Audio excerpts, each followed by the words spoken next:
Hello，看标题就知道我今天又要来逛毛线店了。其实我们台北市大同区就有很多家，然后我今天特别挑了2家很想去的，带大家看看。现在来到第一间就是 Tomo 的编织狂热。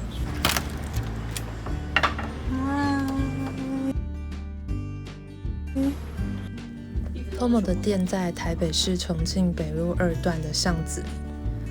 台湾编织的朋友应该都对他的店不陌生。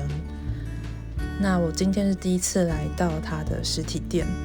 真的是很惊人。因为 Tomo 呢，他有一个习惯，就是只要是他进的品牌，他一定要包下所有的线跟所有的颜色。我觉得这样很符合他的店名，真的就是一个编织狂热的人。另外，我注意到 Tomo 是一位非常多产的织女，这些 sample 都是她自己做的，而且一件接一件没有停过。哇，这里还有好多件哎，到底有几件啊？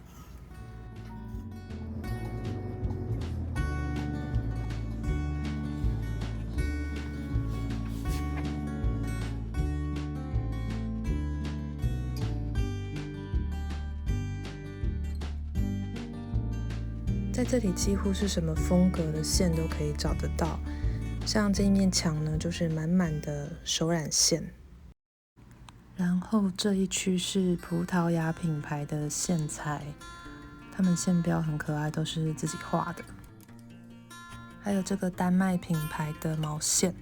这个品牌推出的织图也是很好看，我自己就做了好多件，尤其是小朋友的。除了线材以外呢 ，Tomo 还有进很多编织书，还有编织的工具。最近还有进一些皮件啊等等的编织周边商品。这个品牌的记号圈也很有趣，还有很多种主题，像是季节啊、动物啊、植物等等的。这一区是很精美的放工具的小盒子。这边是一些袋子，还有手染线。这里有很多编织小物，可爱的小剪刀、扣子、量尺、编织记号圈。放到这边，我脑中有很多问题想要问问店主 Tomo， 所以我们就安排了一个小小的访问时间。我大概小学6年级的时候就开始自己买那个日本手艺书，然后学钩针。然后接下来是刚好国1的时候去加拿大的时候，有朋友就教我棒针的织法，然后之后就开始爱上就是编织毛线，就是很热烈的爱上。然后之后就是自己买，像大家一样都是日系为主的手艺书这样子去做编织。然后到2013年的时候开始接触到就是英文织图有 Ravelry 这个东西，然后那时候刚好结婚生小孩那种准备期间，就会比较去找一些海外的手染线，然后就会开启说，因为自己平常自己买的量，为了要省运费，就已经多到已经快要可以开一家店，然后于是隔大概5、6年的时候就慢慢的就是做一些经营毛线的这个投资这样。现在毛线的话，大概就有20以上个品牌，然后呢，尽量都是以全品项、全色系包货，就是让台湾的织女们就是可以能够一次在我的店里面任选的那种概念在进货，然后其他小物类还有工具类也大概有10几个品牌这样。我没有因为我觉得我的店是有一点像是同学会的概念，就是每次只要有开放工作室。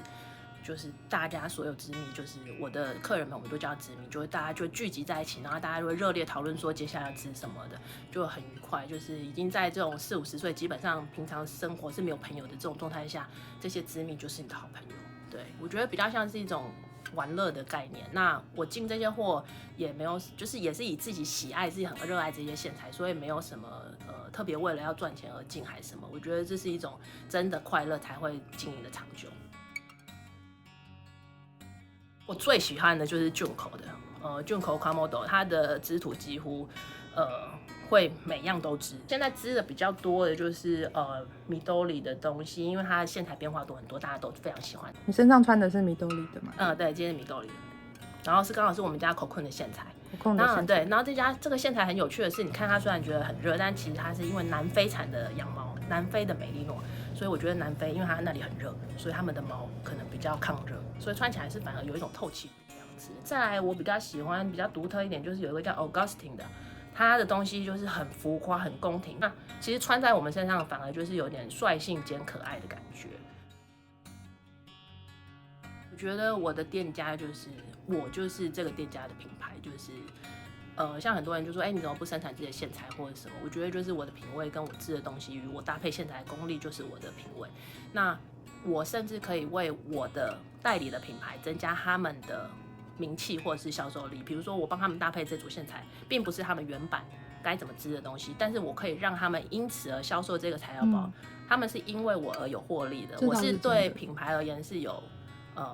助力，而不是我都是吃品牌的名气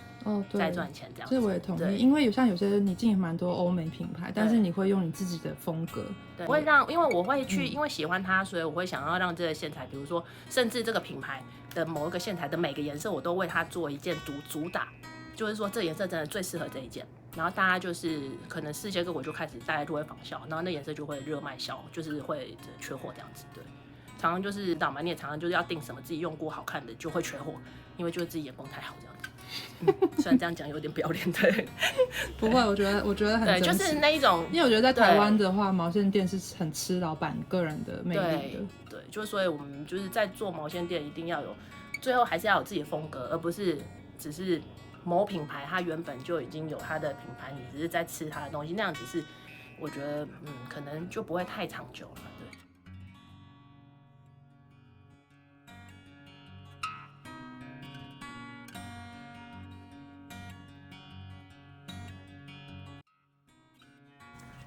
今天就先逛到这边，谢谢 Tomo 花了1个下午的时间陪我参观，还有跟我分享他的理念。大家来台北玩的时候，记得来逛逛 Tomo 的编织狂热，这里真的很适合挖宝，而且老板娘也很健谈哦。我接下来要逛的毛线店也在大同区，是位在长安西路上面的毛线森林，主要是以钩针教学跟材料包为主的。它的地点很棒，就在台北当代艺术馆的斜对面，附近有停车场啊，还有捷运站。Hello， 太帅了！会发现毛线森林是因为我之前想要学钩针，我就在 YouTube 找一些相关的资讯。就在这个时候，发现毛线森林的主理人 Leo 老师，他有拍摄很多钩针的教学影片。后来我在办市集的时候，也有机会跟 Leo 老师合作到，所以这次我就特别的问他，可不可以让我来参观他的工作室。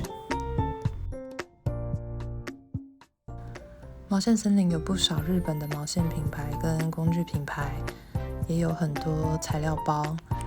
那 Leo 老师他自己也有设计很多商品，也是做成材料包的形式，在这边都有一些 sample 可以看。那部分原创的材料包也都有搭配教学影片，或是也可以直接来毛线森林上课。像我现在手上拿的这款就是毛线森林的原创材料包。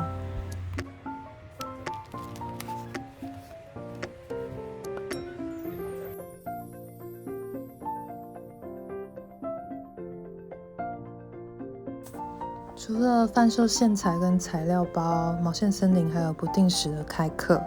所以如果想要学钩针跟棒针的朋友，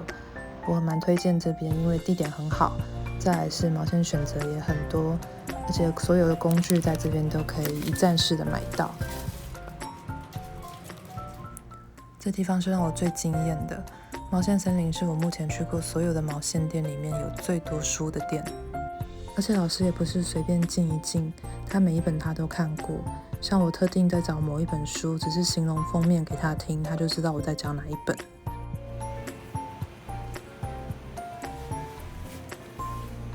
这里有很多好好看的作品，都让我好想要试穿跟试背。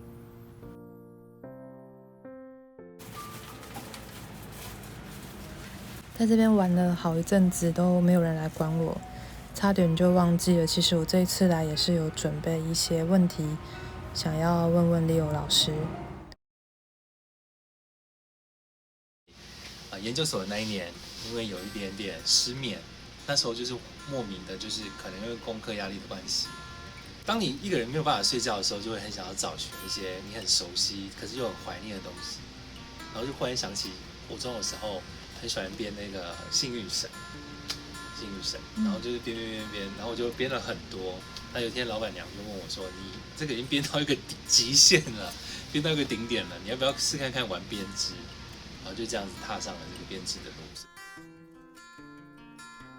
我工作就是广播 DJ，所以那也是一个很大的关联，就是说你可能都是一个就是一帆风顺的那种生活，然后就忽然之间，怎么会你没有办法接受自己生命有打击的那一刻，然后在那一刻的时候，你觉得自己应该还是可以撑住的，还是可以撑，可是其实你已经撑不住了。我那时候就觉得说，如果可以，就是在后半生一直做自己喜欢做的事情，是很快乐的。那尤其是编织，它要花很大的时间去投入，然后我觉得在编织的时候是很开心的。然后我这个人有一个原则，就是我觉得只要你会帮助别人，你不可能饿肚子，只是看你是很饿还是不饿。就是说，它不会让你真的不会让你没有绝人之路就对了。只要你肯帮助别人，你就一定存活得下去。就像我们刚刚开店的理念一样，就是说，如果你在编织上，或者在看编织书上有什么样的困难，我们会来帮你做这个教学跟讲解。那还有就是设计材料包，因为有很多人可能没有办法亲临这个教室的现场，所以我们会设计一些可以让同学在台湾的各个地方，甚至是外国，他们会跟我们买这个影像的材料包。去思考你客人想要的东西或是需要的东西，像刚好现在是母亲节，那我们就想说，设计这个东西可以让他们跟家人的互动更好啊，吃这个康乃馨给自己的妈妈啊，或者是给自己，跟自己说一声辛苦了，就是站在他们的角度去想，这个季节他们可能需要什么，天气热了需要草帽，天气冷了需要围巾，那种感觉。这个冈本纪子老师，那我现在手上拿的呢，就是他非常经典他自己的精选集，分为钩针的精选集作品，还有棒针的精选集作品啊。那这两本已经绝版了，大家已经印象没有记错就快要10年了。那可是他还是一直很受到注目跟欢迎的2本书。那这个更久，这是他自己设计的这个棒针的这个叫模样边。他的作品呢，就是有一点日本的风格，但是又不失那种沉稳感。他在日本编织当中创造了一条新的路。日本编织大家可能会有一个既定的印象，但是他有去改变它，让他这个作品更具一点古着风、文青风，然后又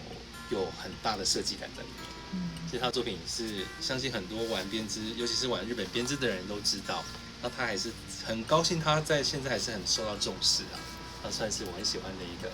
日本设计师。其实我很希望将来有越来越多人投入这个编织教学的领域，因为编织教学其实可以跟人建立一个非常非常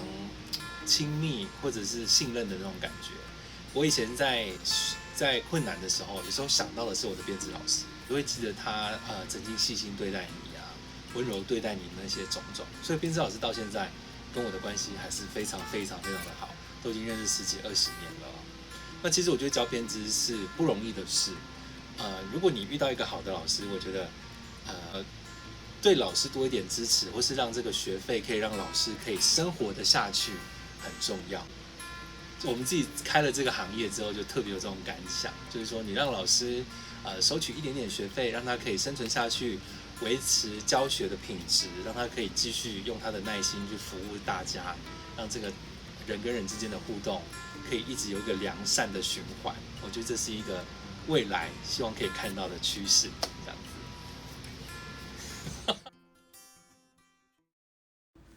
参观2间这么棒的毛线店，回来一定是要跟大家分享我的战利品啊。那就先从左边这个可爱的毛线开始，它是之前我在 Tomo 编织狂热买的。先说不是我这次参观买，是上一次 Tomo 有参加市集的时候，然后我看到觉得很漂亮，因为很少有这种紧松的线，然后把它带回家做成这只小兔子。再来就是我在毛线森林买到的可爱小东西，就是这个武田浩慈老师的钩针材料包，然后这个是一个 baby 龙。接下来这个就是我这次在毛线森林挖到的宝，因为我刚好在找蕾丝钩针，所以我就问Leo老师说：“你们有卖蕾丝钩针吗？”他就说：“你等一下哦。”于是他就从他的仓库拿出了这一组，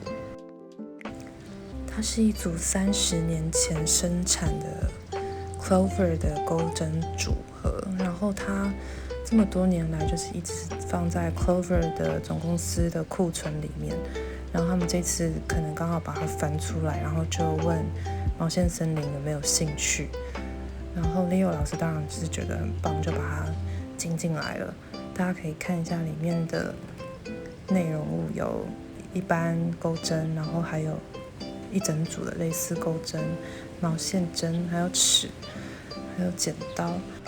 它虽然外壳啊那个拉链处跟里面的那个塑胶皮革有一点泛黄，但是完全不影响里面的金属。我一拿回家就马上用它来做刚才那只龙宝宝，用起来是很顺手。也给大家看一下这个剪刀，它就是手感超好，它沉甸甸的，很难想象它放了这么多年，然后都没有氧化，没有生锈，然后用起来还是很顺。现在回想起来，以前刚学会编织，然后翻我妈妈的编织工具，大概都是这样子的感觉，有一种浓浓的怀旧风情。所以这次很幸运的可以在毛线森林把这个商品上架之前，我就先留了一组下来。我猜在我影片播出的时候，它已经卖完了吧。好啦，战利品就先分享到这边，然后要特别谢谢这次让我去参观的2间毛线店，真的是获益良多，然后也很高兴可以这样子交朋友。我之后还有很多想去的毛线店，然后有机会的话再慢慢拍给大家看。谢谢你们，下次见啦，拜。